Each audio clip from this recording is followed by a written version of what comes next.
बस्ती के बाहर रथ चलता, महलों में केवल रथ चलता।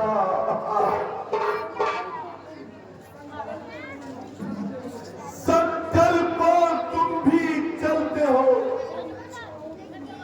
इच्छाओं तुम भी चलती हो,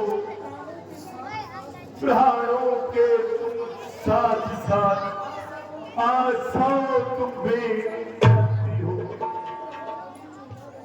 तुम रहो अभी 14 वर्षों में, तुमको तो साधन करना है राम, राजीव नयन का एक बार, फिर अंतिम दर्शन करना है।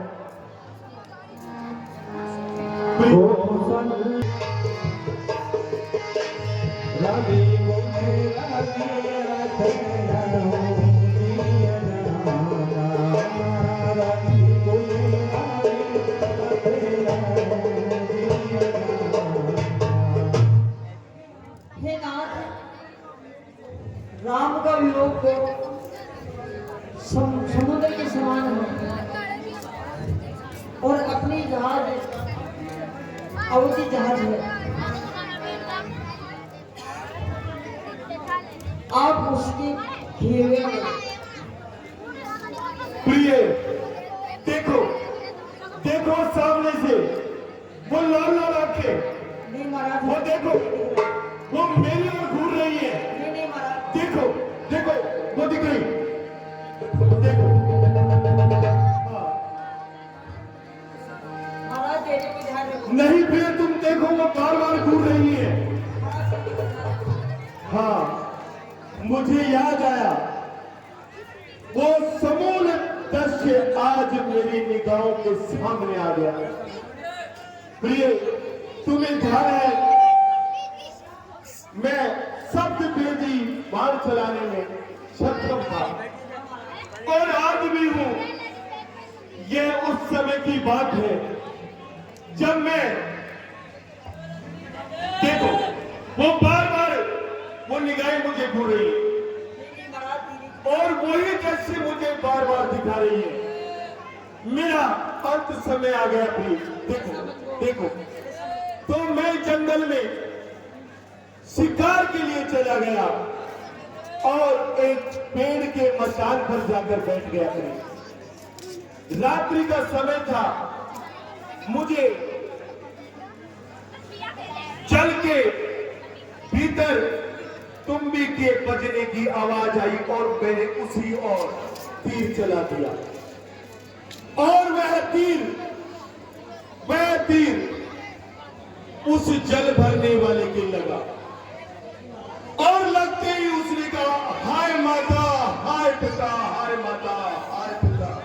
वह दृश्य आज मुझे कचोटा है प्रार्थना को सले। मैंने जिस ओर तीर चलाया था उस ओर में गया तो मैंने देखा एक सुंदर सुकुमार युवक एक तुम्बे में जल भर रहा था और उसके सीने में तीर लगा हुआ था।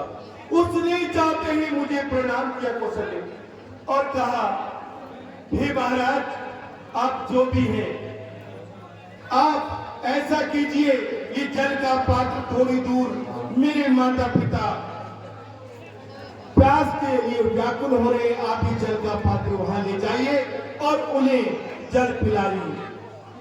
उसने कहा, आप ये मत बताना कि तुम्हारा पुत्र मारा जा चुका है, ऐसा कह देंगे तो वो जल नहीं पिएगा। तो प्रिय,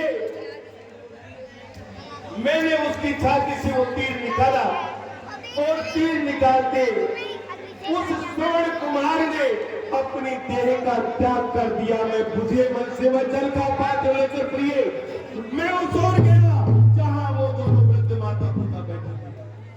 मैंने जाकर उन्हें प्रणाम किया और जल का पात्र दिया। उन्होंने कहा, पुत्र बहुत विलंब से आए हो। मैंने ना चाहते हुए भी उनको कहा, मैं आपका पुत्र नहीं, मैं अयोध्या का राजा दशरथ हूं। तो उन्होंने पूछा कि तुम हमारा पुत्र कहाँ है?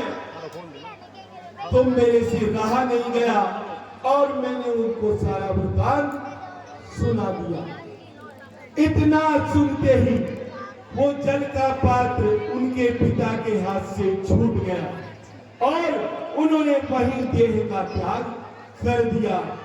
वही दृश्य आज